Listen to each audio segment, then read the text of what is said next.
wrote about ikabat grade. Wow, your concept map is great. Can I also read it with you? Sure. This is good and it's detailed. How about you? Where's your concept map? Isn't it that our teacher gave this class meeting? Yeah, I did it. Here it is.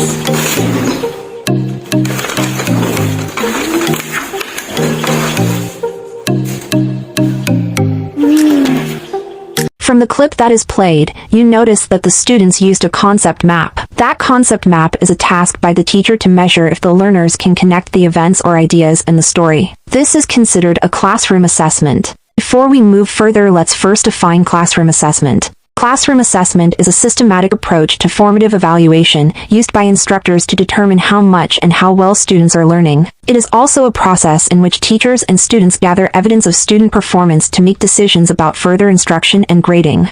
The purpose of classroom assessment is both formative during instruction, to improve student learning, and summative, documenting student proficiency at the end of an instructional unit.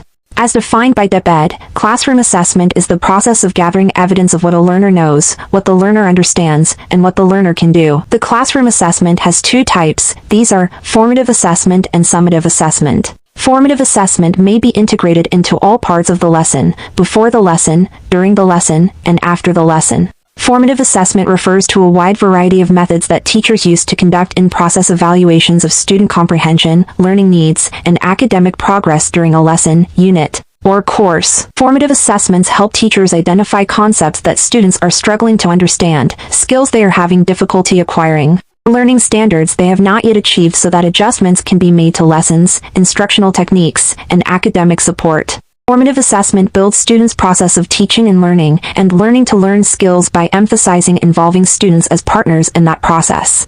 The next clip will reveal how the teacher utilized classroom assessment, particularly formative assessment, in teaching and learning. In this scenario, the teacher had her discussion, asked questions, and learners ask for clarifications. After her discussion, the teacher gives a quiz to the learners to assess if they have retained learning. Role-playing starts in 3, 2, 1. Staring, Charaluka Dater, Isa Maan, and Rezelin Biag. Good morning, class. Good morning, ma'am. Before you take your seat, arrange your chairs and pick up those rubbers under your chair. Okay, you may now take your seat. Thank you, ma'am. Today we will be discussing The Legend of the Sleepy Hollow by Washington Irving, which I told you last meeting to read it in advance and make a concept map. Did you do it? Yes, ma'am. Okay, very good, class. So then, who is the protagonist in the story? Ikabat. And antagonist? Brown. Oh, very good. Before we will discuss the story, I want you to come forward and portray a monologue regarding the character characteristics. Okay? I will give you 5 minutes to prepare. I'm gonna portray the Ikabat's characteristic. So, I am Ikabat Ray. I am intelligent and friendly. I will make sure that Katrina Pantaset will fall in love with me so that I will obtain their richness. Oh, what's that noise? So creepy. That's all. Thank you. Thank you, Miss Kadana. Let's give her a round of applause. And next, I'm Alisa and I'm going to portray the characteristics of drum bones. I am drum bones and I am strong. So be ready, Kabat. I will crush you. Let's give her a round of applause. They will portray the characters very well. Their emotions will immerse it to yourself. And your performances are splendid. Moving on, let's now discuss The Legend of Sleepy Hollow by Washington Irving. So in this story, again, the protagonist Ikabat Ray was a schoolmaster who moved on a small town of Sleepy Hollow.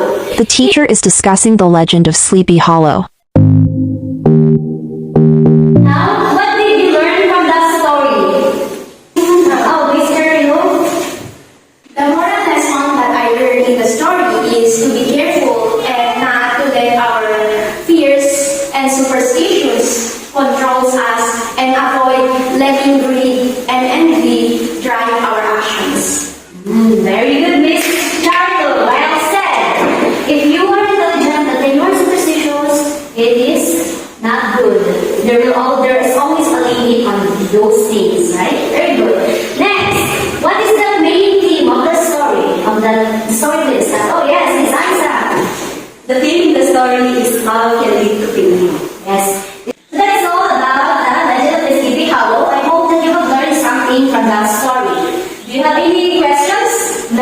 Ma'am, Yes, I have a question.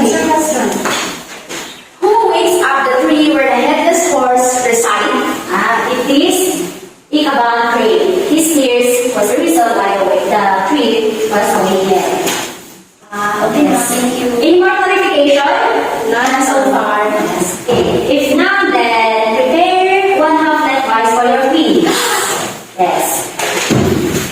Okay, number one. He is the father of Katrina Bantasel. Very good students. Most of you got a high score. And those who got low score, please read our topics. Okay? And remind you, next week is your quarterly examination.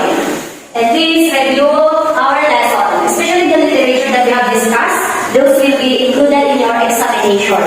Okay, so read your lessons and good luck for your quarterly examination next week.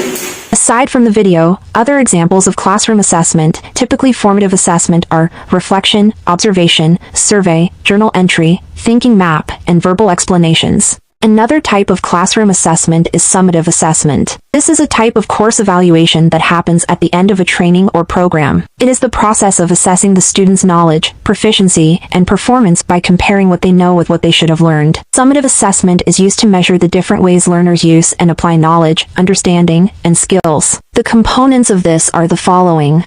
Written works. This component ensures that learners can express skills and ideas in written form through essays, written reports, and other written output. Performance task. This component allows learners to show what they know and what they can do in diverse ways through group presentations, oral work, research projects, etc. Quarterly assessment. This component measures student learning at the end of the quarter through objective tests, performance-based assessments, or both. Again, in the next clip, let's watch and observe how the teacher utilized classroom assessment in her teaching. Fix your chairs and keep your balance in front. You only need your ball pen and marker to read the instructions carefully. So your exam consists of multiple choice, matching type, true or false, essay, and determining the story plan. You only have 1 hour and 30 minutes to finish answering. Answer your own paper. Hey, time's up. Answer your paper, everyone. Most of you got a high score, especially the first part, but then I have observed that the last part, determining the plan, you did not know how to determine the introduction. Some of you did not know the following action, the climax. Why? That's wrong. You should practice that one. You read more. Read and read. Okay? Now, I will give you this as your project. You make or create a story of yourself with unnatural events that you have observed or that you have experienced. Using literary devices. That will be passed on the maybe, you will pass that next week. That will be your project. That's all about classroom assessment. We hope that you have learned from the video we made. Special thanks to the natural reader owl voice.